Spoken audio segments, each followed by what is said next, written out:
Hello everyone, welcome back to జ్యోతిస్ official. ఈరోజు నేను రామల్ curry prepare చేస్తున్నాను. ముందుగా సిద్ధం చేసుకున్న రామల్ చూడండి. దానికి కావాల్సిన ఇంగ్రీడియంట్స్ ఉల్లిపాయలు, పచ్చిమిర్చి, కరివేపాకు, నేను రెడీ చేసుకున్న జీలకర్ర పౌడర్. దీనిని నేను మట్టి పాత్రలో తయారు చేస్తున్నాను. మట్టి పాత్రలు అంటే చాలా టేస్ట్ ఉంటుంది, అందుకని దీన్ని నేను మట్టి పాత్రలో రెడీ చేస్తున్నాను.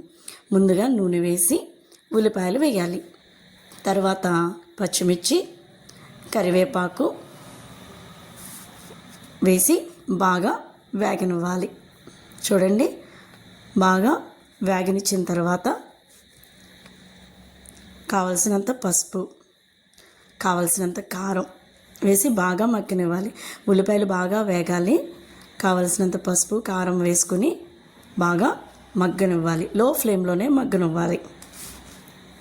మగ్గిన తర్వాత ముందుగా నేను రెడీ చేసుకున్న పచ్చి చింతకాయలు ఉడకబెట్టి దాని నుండి తీసిన రసాన్ని మగ్గిన కారంలో వేసుకున్నాను.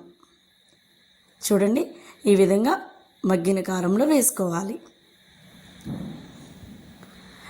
వేసుకున్న తర్వాత ముందుగా రెడీ చేసుకుని ఉంచుకున్న రామలను అందులో వేసుకోవాలి. ఈ విధంగా రామలను అందులో వేసుకోవాలి.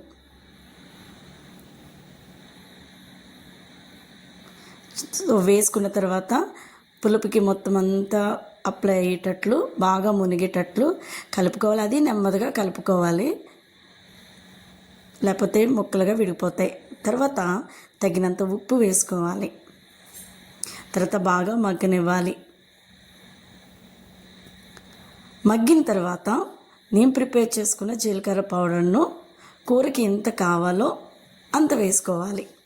చూడండి, ఎంత తగినంత కూరకి ఎంత కావాలో అంత జీలకర్ర పౌడర్ను వేసుకోవాలి.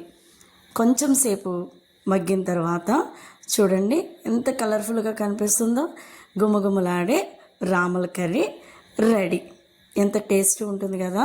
సో నా channel please subscribe my channel. Thank you so much.